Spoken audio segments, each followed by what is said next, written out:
आपके अंदर जो भी आपकी स्किल्स है, जो आपके अंदर कला है, उसको और तेज करना और रिचार्जिंग करना।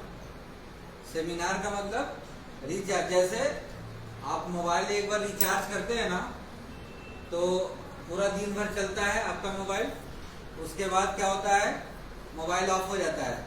ठीक है, तो रिचार्जिंग करना बहुत जरूरी है, खुद को रिचार्ज करना। इस तरीके से सारे चीजों, गाड़ी में जब पेट्रोल खत्म हो जाती है तो गाड़ी चलना बंद हो जाता है, उसमें भी आपको पेट्रोल डालना पड़ता है। उसी तरीके से हमें एक सेल्स पर्सन को, एक सेल्स कंसल्टेंट को हमेशा ट्रेनिंग की जरूरत पड़ती है, और ट्रेनिंग उनके लिए एक रॉ मटेरियल का काम करता है। ठीक है, आज हम लोग बात करेंगे एटीट्यूड का, कि हमारी जिंदगी में एटीट्यूड का क्या योगदान है।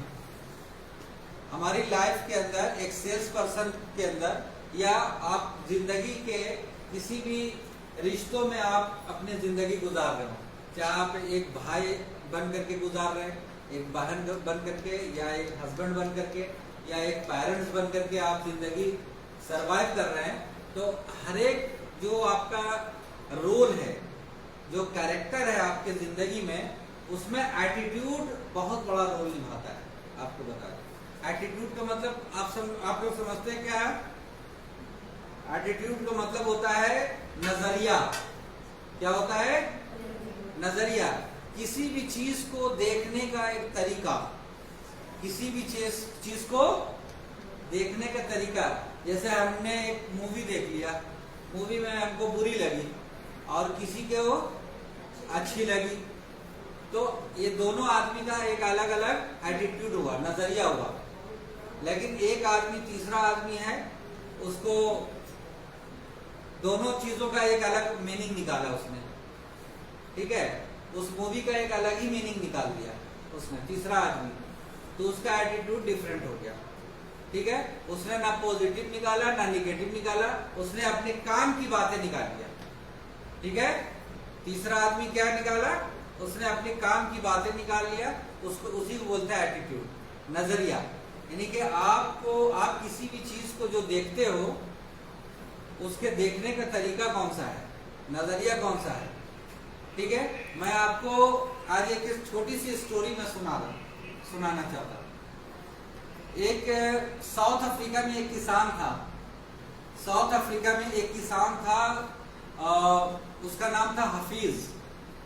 ठीक है, वो बहुत ही खुश इंसान था, बहुत ही खुश था, अपने लाइफ से संतुष्ट था, सेटिस्फाइड था वो किसान। ठीक है, वो खुश इसीलिए था क्योंकि वो संतुष्ट था, वो सेटिस्फाइड इसीलिए था क्योंकि वो खुश था। खुश आदमी हमेशा सेटिस्फाइड होता है। वो अपना गांव के अंदर बहुत अच्छी लाइफ, सुकून भरी जिंदगी जी रहा था। फिर उसके लाइफ में एक अक्लमंद आदमी आ गया। हेलो, आप लोग सुनिएगा ये स्टोरी। एक किसान की लाइफ में, वो सेटिस्फाइड और खुश किसान जो था, उसके जिंदगी में एक अक्लमंद आदमी आया। उसने उसको, उसके कान के अंदर क्या बोला कि ऐसा है, तुमने कभी हीरा को देखा है, डायमंड? बोलेगा डायमंड के बारे में उसने उसको, उसके महत्व, उसके इम्पोर्टेंस के बारे में बताया। डायमंड कितनी कीमती होती है उस किसान को पता नहीं था, उस आदमी ने बताया। बोले कि एक अंगूठा भर तुम्हें डायमंड मिल जाए तो तुम पूरा का पूरा शहर खरीद सकते हो।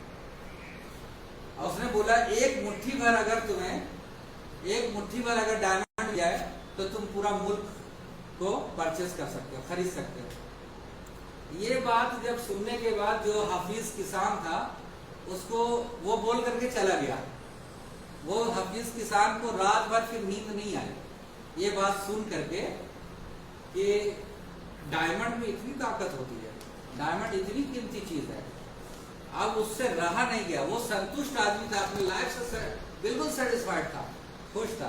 अब उसके लाइफ में बिल्कुल असंतुष्टि आ गई। अब वो चैन से नहीं बैठ रहा है।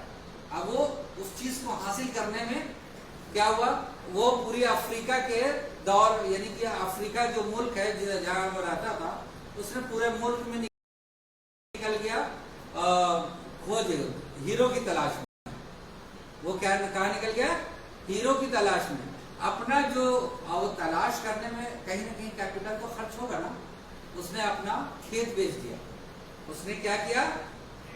उसने अपना खेत बेच करके अपने फैमिली, बीवी, बच्चों को, यानी कि उसके लिए अरेंजमेंट कर दिया, जितना दिन लगे मैं जा रहा हूं बाहर बिजनेस के तलाश में, यानी कि हीरो की तलाश में, और उसने अपना सारा खेत वेत सब बेच दिया।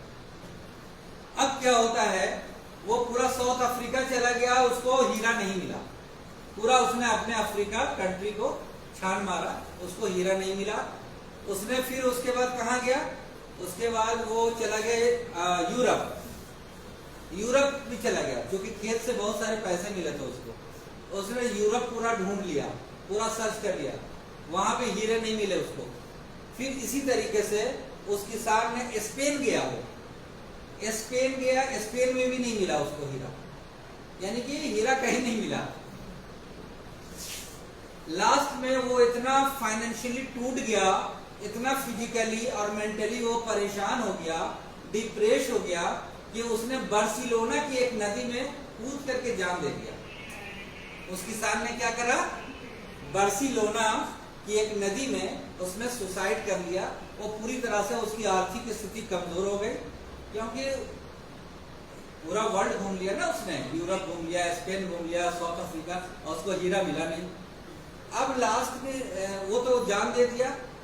अब वो एक आदमी, जो अक्लमंद आदमी जिसने राय दिया था हीरे के बारे में, वो गांव के अंदर पहुंचता है, और गांव के अंदर जिस आदमी ने उसकी खेत खरीदा था, वो आदमी ऊंट को पानी पिला रहा था।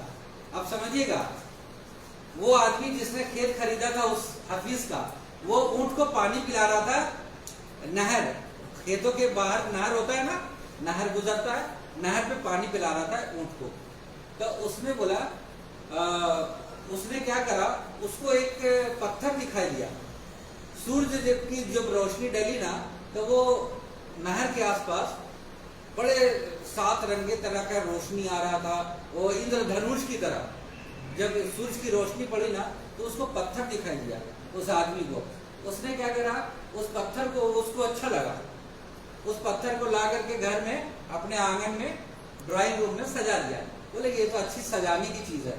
हीरा उसने, क्योंकि हीरा को पहचानना आसान काम भी नहीं होता है, उसने अपने सजाने के काम में लगा दिया।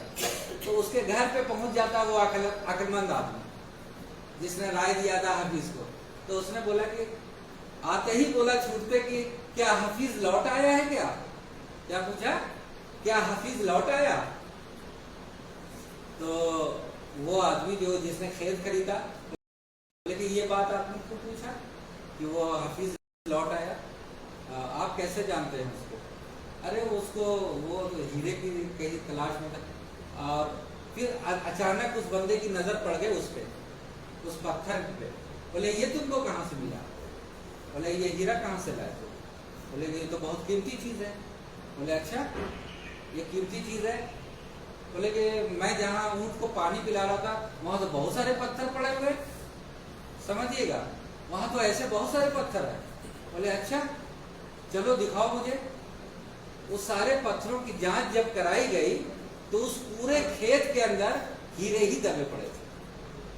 आप समझिएगा, उस पूरे खेत के अंदर हीरे पड़े हुए थे, और उसकी जांच परख कराई गई। गवर्नमेंट ने उसको, पूरा एरिया को सील किया। और इस कहानी से आपको क्या सबक मिलती है? मोरल ऑफ द स्टोरी, कि हमें दूसरे के खेत की घास बहुत हरी दिखती है, हमारे पांव तले, जो हमारे पैरों के नीचे अपॉर्चुनिटी छिपा पड़ा है। हम जहां रहते हैं ये बहुत बड़ी जगह है, हम पैसों के ढेर पे बैठे हैं, लेकिन हमें इसकी कदर नहीं। जब कोई चीज फ्री ऑफ कॉस्ट में मिलती है ना, अपॉर्चुनिटी, आपको ट्रेनिंग फ्री की मिल रही है, INS BTech कंपनी जैसी एक इतनी बड़ी कंपनी, इतना बड़ा प्लेटफॉर्म आपको फ्री ऑफ कॉस्ट मिल रहा है। सिर्फ आधार कार्ड, पैन कार्ड लगा करके यहाँ पर रेगुलर बड़ा पैसा कमाने का मौका मिल रहा है, और आप लोग क्या करते हो? ये रिजल्ट दे रहे हो। मैं ओखला से आ रहा हूँ, यहाँ पे गिनती के 4-5 लोग बैठे मिल रहे हैं सेमिनार में। ये होता है नजरिया।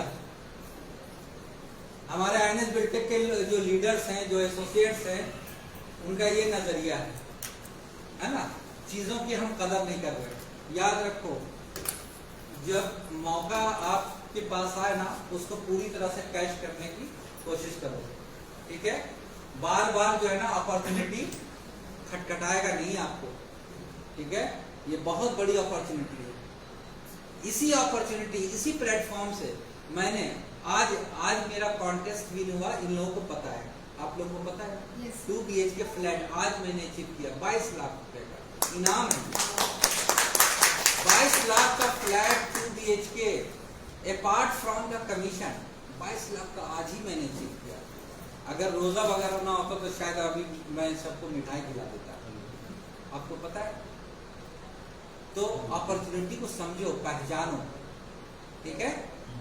तो इसी तरीके से हम बात करते हैं आईएनएस बिल्टेक कंपनी के, कैसे ये कंपनी काम कर रही है, किस तरीके से आईएनएस बिल्टेक काम कर रही है, क्या वजह है कि इस कंपनी के अंदर 32,000 लोग काम कर रहे हैं, जुड़ गए।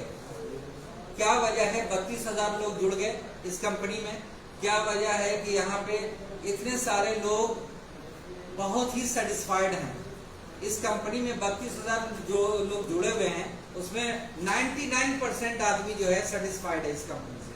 आखिर क्यों, क्या कारण है कि यहाँ महीने के 50,000 महीने से लेकर के आप 5 लाख 10 लाख 20 लाख महीने तक आप कमा सकते हैं। आखिर वजह है, आखिर वजह क्या है, कारण क्या है। हाउ टू डायग्नोस, कैसे आप डायग्नोस करेंगे कंपनी को, कैसे लोगों को आप परखेंगे, कैसे फिल्ट्रेशन करेंगे, ठीक है।